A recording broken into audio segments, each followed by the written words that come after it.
सिरपुर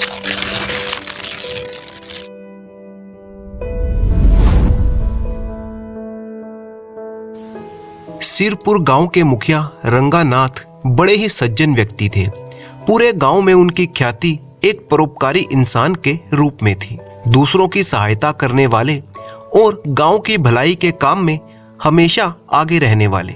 उनके 2 पुत्र थे, बड़ा बेटा जिसका नाम था सुंदर और छोटा बेटा जिसका नाम था अंबर। अंबर एक जवान और शरीर से लंबा चौड़ा आदमी था। उसे कुश्ती का बहुत ही शौक था। गांव में उसके बहुत से मित्र थे। अंबर सारा दिन अपने मित्रों के साथ घूमता फिरता और दंगल करता, परंतु अपने पिता के साथ कभी खेती बाड़ी में हाथ नहीं बटाता था। जबकि बड़ा बेटा सुंदर एक आज्ञाकारी पुत्र था, पिता के साथ काम में हाथ बटाता।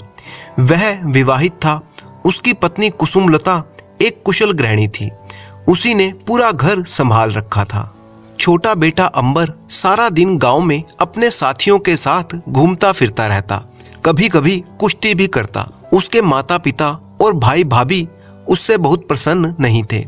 यूं तो अंबर में कोई अवगुण नहीं था, परंतु घर और खेती के काम में वो हाथ ना बटाता, जिसके कारण उसके परिवार वाले अक्सर उसे ताने मारते रहते थे। पूरे परिवार और गांव की नजरों में अंबर और उसके साथियों की कोई इज्जत नहीं थी। अंबर रोज अपने साथियों के साथ नहाने के लिए नदी किनारे जाया करता था। नहाने के बाद वे लोग पूजा अर्चना वहीं पर करते थे। अंबर के साथियों की संख्या बहुत ज्यादा थी, इसीलिए पूरा घाट उन्हीं से भर जाता था। उसी घाट पर गांव की औरतें पानी भरने आया करती थी। एक दिन अंबर की भाभी नदी पर पानी भरने उस समय आई जब अंबर और उसके साथी घाट पर नहा रहे थे। भाभी ने अपने देवर अंबर से कहा, तुम लोग जल्दी यहाँ से नहा धोकर चले जाओ। अंबर ने जवाब दिया, हमने नहाने के बाद पूजा पाठ भी करना है। जब तक हमारी पूजा समाप्त नहीं हो जाती हम यहाँ से नहीं जाएंगे। भाभी ने यह सुनकर बड़े ही व्यंग से कहा, तुम्हारी पूजा वूजा सब बेकार है, क्योंकि तुम्हारी भ्याता तो अपनी माँ के घर में तुम्हारे वियोग में तड़प रही है और एक विवाहित पुरुष की पूजा उसकी पत्नी के बिना पूरी नहीं हो सकती। अंबर के लिए ये खबर बिल्कुल नहीं थी। असल में उसका ब्याह बचपन में ही हो गया था। अब वह अच्छा खासा नौजवान बन चुका था, मगर अभी तक किसी ने उसकी ब्याहता के बारे में कोई चर्चा नहीं की थी। भाभी की बात सुनकर अंबर गंभीर हो गया। उसने निश्चय कर लिया कि वह ससुराल जाएगा और अपनी ब्याहता को घर लेकर आएगा।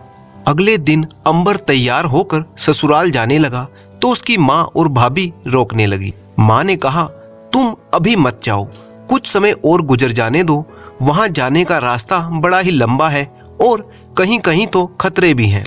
उसकी भाभी ने कहा, मैं तो मजाक में ही तुम्हारी ब्याहता का ताना मार बैठी थी। अपनी माँ की और मेरी बात काट कर मत जाओ। अंबर ने उनकी बात नहीं मानी। वह अपने साथियों के साथ अपनी ससुराल की तरफ चल पड़ा। वह गांव की सीमा से बाहर भी नहीं गया था कि एक बिल्ली ने उसका रास्ता काट दिया। अंबर ने उस अपशकुन की भी परवाह नहीं की। अंबर अपने साथियों के साथ जब अपनी ससुराल पहुंचा तो उसकी सास खुश नहीं हुई। उसका दामाद बिना खबर किए आ गया था और साथ में अपने इतने सारे साथियों को भी लेकर आया था। सास बहुत ही बूढ़ी और गरीब थी। इन लोगों की खातिरदारी वह कैसे करती, इसी कारण से सास रूठ गई।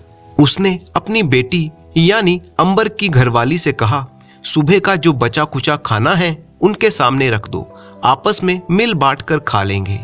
अंबर ने उसकी सारी बात सुन ली। गुस्से में आकर वह बोला, हम इस घर का पानी तक नहीं पिएंगे, हम यहाँ रात भर ठहरेंगे भी नहीं। अंबर घर से बाहर चला गया। इस पर अंबर की पत्नी ने अपनी एक सहेली को उसके पास भेजकर कहलाया कि अंबर वापस नहीं जाए और उसकी सहेली के घर में ठहर जाए। उसकी सहेली का नाम था गुजरी। अंबर से घर चलने का उसने बहुत ही आग्रह किया। उसने यह भी बताया कि उसकी पत्नी ने ऐसा करने के लिए कहा है और उसकी पत्नी यही चाहती है। यह सुनकर अंबर ने उसका आग्रह मान लिया। वह अपने साथियों के साथ उसी के घर में रात बिताने को राजी हो गया। रात के समय जब पूरा गांव सो गया, तब अंबर और उसके साथी भी सो रहे थे। तभी अचानक लुटेरों का आक्रमण हो गया। लुटेरों का दल जब लूटपाट करने लगा, तब शोर सुनकर अंबर और उसके साथी भी जाग गए। उन्होंने बड़ी बहादुरी के साथ लुटेरों को खदेड़ दिया, क्योंकि वे सभी बहुत ही तगड़े और कुश्ती में माहिर थे। जब लुटेरे भागने लगे, तब अंबर ने उनका पीछा किया। लुटेरे भागते भागते गजरी की गाय भी ले गए थे। अंबर लुटेरों का पीछा करते करते एक जंगल के करीब जा पहुंचा। लुटेरों ने रास्ते में आग लगा दी थी। तभी अंबर की नजर आग की लपटों से घिरे हुए एक सांप पर पड़ गई। अंबर को उस सांप पर दया आ गई। उसने फुर्ती से सांप को उठाकर आग से बाहर उछाल दिया। सांप की जान बच गई। इसके बाद अंबर जंगल के अंदर लुटेरों का पीछा करने के लिए घुस गया, परंतु आगे जाने पर पता चला कि लुटेरे गाय को छोड़कर डर के मारे भाग गए थे। अंबर छीनी हुई गाय को साथ लेकर वापस चल पड़ा। तभी एक सांप उसके मार्ग में आ पहुंचा। सांप का इरादा अंबर को डसने का था, परंतु ये वही सांप था जिसकी अंबर ने जान बचाई थी। सांप ने अंबर को पहचान लिया और उसका रास्ता छोड़ दिया। अंबर गजरी की गाय को लेकर गांव वापस लौट आया। अंबर की पत्नी और उसकी सास और पूरा गांव अंबर और उसके साथियों की बहादुरी की प्रशंसा करने लगा। उस दिन पूरे गांव ने मिलकर उन लोगों की खूब खातिरदारी की और आदर सत्कार किया। तरह तरह के पकवान और भोजन उनके लिए परोसे गए।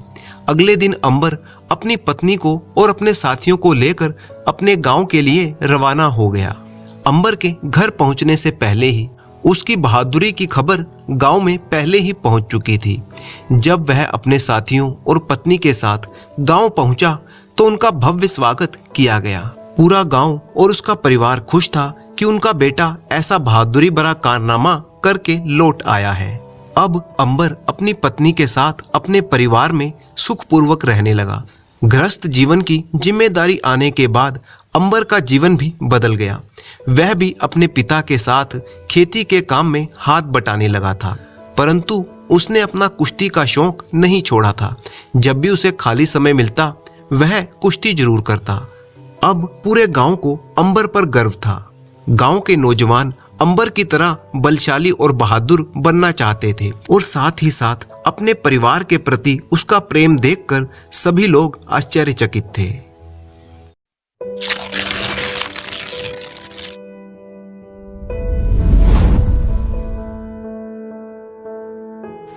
धीरू नाम का एक युवक मंडरोली गांव में रहता था। धीरू बहुत ही भोला भाला और मस्त मौला लड़का था। उसकी माँ लोगों के घरों में काम करके अपनी गुजर बसर करती थी। एक दिन धीरू की माँ ने धीरू से कहा, देखो बेटा, मैं पास के गांव में ही एक घर में जा रही हूँ। वहाँ पर लड़की की शादी है और मैं तैयारियों में मदद करने के लिए जा रही हूँ। मैं अब रात को ही वापस लौटूंगी। हो सकता है मैं शायद अपने लाडले के लिए कुछ मिठाइयाँ वगैरह साथ लेकर आऊं। बेटा, तुम एक काम करना, दरांती लेकर जंगल में चले जाना और वहां से पड़ोसी की गाय के लिए जितनी हो सके उतनी घास काट कर ले आना। ईश्वर ने अगर चाहा तो आज हम दोनों मिलकर काफी कमाई कर सकते हैं। देखो, अपना वक्त बर्बाद मत करना और ना ही दिन में सपने देखना। तुमने अगर सावधानी से काम नहीं किया तो तुम्हें दरांती से चोट भी लग सकती है। धीरू ने अपनी माँ को आश्वस्त करते हुए कहा, माँ, आप मेरे बारे में बिल्कुल भी फिक्र ना करें। और फिर वो खुशी खुशी जंगल की ओर चल पड़ा। वो रास्ते में उन मिठाइयों के बारे में सोचता रहा जो उसकी माँ लेकर आएगी। क्या वे नरम भूरे चाशनी में डूबे हुए गुलाब जामुन होंगे जो उसने एक बार पहले भी खाए थे? उनका स्वाद उसे बार बार याद आ रहा था।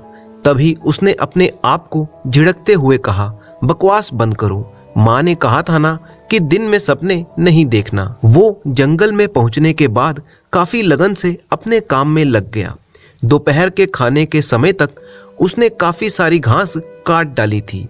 उसने उसका एक बड़ा बंडल बनाया और उसे घर ले आया। पड़ोसी के घर घास छोड़ने के बाद और कुछ पैसे कमाने के बाद वो घर लौटा। उसने चटनी और रोटी खाई। तब उसे याद आया कि वो अपनी दरांती को तो जंगल में ही भूल आया था।